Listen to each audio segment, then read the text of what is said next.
Во синокешното обраќање пред Генералното собрание на Обединетите нации во Њујорк, председателката Гордана Силјановска-Давкова ја искористи можноста уште еднаш да потсети на неправдата што и се нанесува на Македонија. Како држава посветена на добрососедството и на регионалната соработка, не сакаме спорови со нашите соседи. Она што го посакуваме е да се интегрираме во Унијата, но без дополнителни и посебни услови и со зачувано национално достоинство. Предупредуваме дека по војната во Украина, блокираната евроинтеграција на Западниот Балкан не е само политичко, туку е безбедносно прашање. Таа потсети и на условувањето за почетокот на преговорите со нови уставни измени, повторно ги отвора прашањата за историјата, културата и јазикот, за кои бевме убедувани дека се затворени со Преспанскиот договор со Грција. Премиерот Христијан Мицкоски експресно синоќа реагираше на објавената резолуција на СДСМ за црвените линии. Самата конструкција е би рекол лажна, но тоа е типично за СДСМ. И последно што сега би го искоментирал, а за деталите ќе се вратиме и после изборите, е конфузијата која што е во самата резолуција. Зборуваме за копенхагенски критериуми, а потоа ги цитираме двата билатерални договори со Грција и со Бугарија. Едно со друго не се комплементарни, тие се во фрикција. Така што има многу што да се даде како инпут и ние како ВМРО-ДПМН, како одговорна државотворна партија ќе направиме една вистинска резолуција, како подлога ќе ја искористиме оваа резолуција и преку собраниските комисии после завршувањето на локалните избори ќе формираме така наречена македонска резолуција, која што ќе има за цел да ги штити македонските национални интереси. Тој кажа и дека му паднало во очи дека резолуцијата содржи неточни факти и лаги и дека на ваков начин не се штитат македонските национални интереси.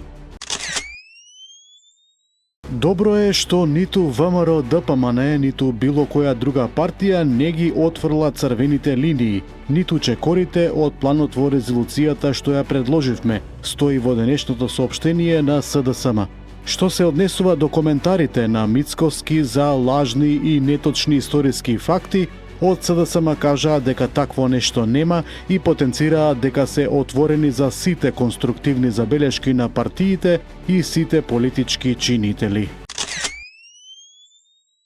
На синокешната трибина за превенција и ризици од мозочни удари што се одржа во Струмица, председателот на СДСМ Венко Филипче реагираше дека му е нејасно како тоа во главниот советнички тим на Министерот за здравство има лекари од приватните болници и го постави прашањето за кого крои политики Министерот за здравство, за доброто на јавното здравство или за приватните болници под влијание на неговите најблиски советници.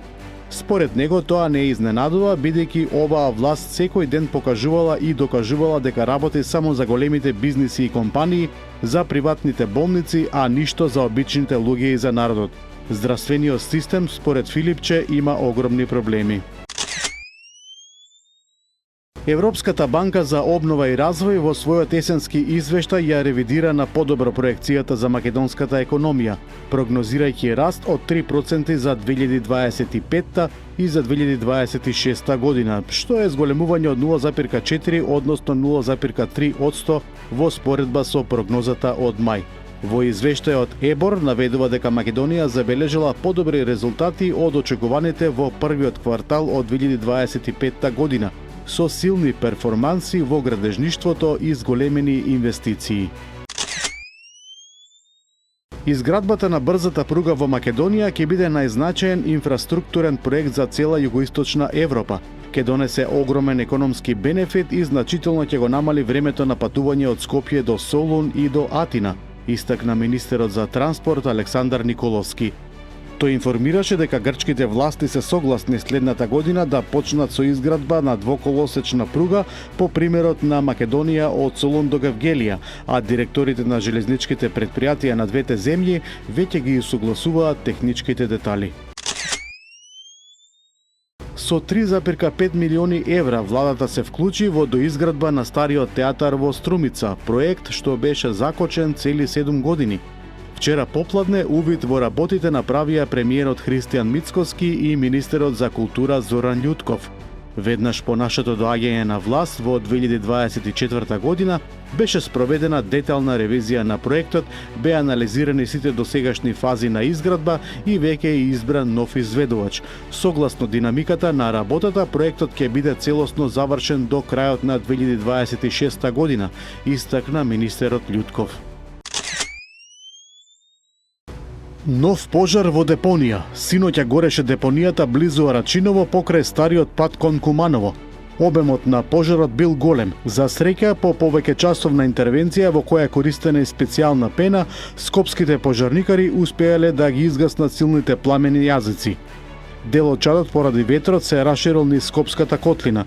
Инаку, како што беше соопштено, оваа депонија има ограда и влезна врата, а пожарникарите ја затекнале вратата отворена. Директорот на ДЗС Стојан Ангелов истакна дека пожарот е намерно запален, кој сака преку палење депонија да го гуши Скопје. Имаше луѓе кои не веруваат дека пожарите се намерно подпалени, уште ли не веруваат. Власта мора да реагира поенергично, а воедно и да ги чува потенцијалните места каде пироманите би делувале. Ова се дел од реакциите на скопјани преку социјалните мрежи. Со синокешната блокада на улицата пред собранието во Скопје, движењето ниту една повеќе повторно изрази револт поради убиството на велешанката Росица, како и многу други случаи на фемициди кои според нив имаат несоодветен третман од институциите. Учесниците во протестот посочија дека жените во оваа држава, како и во светот, не се заштитени. На протестот повторно беа побарани измени во кривичниот законник и насилството врз жените да се гони по службена должност. Повеќе од 500 парчиња оружје исчезнале од простории на полициска станица во српскиот град Долјевац, близу Ниш. Според полициски извори, исчезнато е нелегално оружје што граѓаните по наредба и го предале на полицијата. Станува збор за функционални пушки, пиштоли како и муниција. Со нето финансиски средства од 19.950 евра по жител во 2024 година, Хрватска се најде на 31-то место на глобалната ранг листа на најбогатите земји според извештајот на Алијанс. Вкупните нето средства на домакинствата пораснале за 9,7%, достигнувајќи 78,3 милиарди евра, додека бруто средствата се зголемиле за 9,9% на 106,2 милиарди евра. Растот е поттикнат од зголемување во сите три класи на средства, банкарски депозити, хартии од вредност и осигурителни и пензиски производи.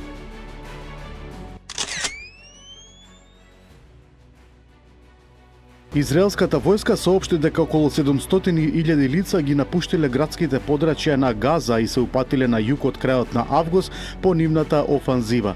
Меѓутоа, Канцеларијата на Обединетите нации за координација на хуманитарни работи извести дека до средината на август околу 390.000 луѓе се преселиле на југ, главно од Газа. Израелската офанзива, започната на 16 септември, е насочена кон уништување на упориштата на Хамас. Поранешниот француски председател Никола Саркози осуден е на 5 години затвор за криминална завера затоа што за време на изборите во 2007 година воспоставил контакти со Либија за обезбедување средства за неговата кампања. Саркози ја оспори пресудата, тврдејќи дека е скандалозна и дека ќе поднесе жалба. Судот му наложил и да плати парична казна од 100.000 евра. Европскиот парламент го одби барањето на Унгарија за укинување на имунитетот на опозицијскиот пратеник Петер Маџар, лидер на партијата ТИСА и главен политички ривал на премиерот Виктор Орбан. Маџар се соочува со обвиненија за кражба и клевета, но Европскиот парламент ја оцени одлуката на Унгарија како политички мотивирана. Орбан ја оцени постапката како срамна, тврдејќи дека Маџар е човек на Брисел, уште еднаш потенцирајќи дека Европската унија не е во состојба да се реформира, зашто постојано ја критикува Унгарија. Американскиот председател Доналд Трамп ја обвини радикалната левица за поттикнување политички мотивирано насилство и предупреди дека реакциите од десницата нема да бидат добри за нив. Според него, други луѓе повеќе нема да можат да трпат и ситуацијата може да ескалира. Тој додаде и дека не сака одмазда, но истакна дека на крајот тоа може да стане неизбежно. Оваа реакција на Трамп дојде еден ден по смртоносниот напад во канцеларијата на имиграцијската служба во Далас, каде што беше убиена една личност, а други две беа тешко повредени. Иранскиот министер за енергетика најави дека земјата ќе продолжи со испорака на нафта кон Кина, дури и ако Обединетите нации повторно воведат санкции. Официјалните власти тврдат дека овие санкции нема да донесат нови тешкоти, бидејќи земјата веќе е под тежок притисок од американските мерки. Кина во 2024 година купила речиси 80% од иранската нафта. Компанијата Амазон се согласи да плати 2,5 милиарди долари по тужба од Федералната комисија за трговија на САД, која го обвини дека милиони корисници ги вовела во претплатата на услугата Prime, а потоа им го отежнувал откажувањето. Од вкупниот износ 1,5 милиарди долари ќе бидат вратени на оштетените потрошувачи. Амазон не го призна обвинението, но се согласи да плати по спогодба.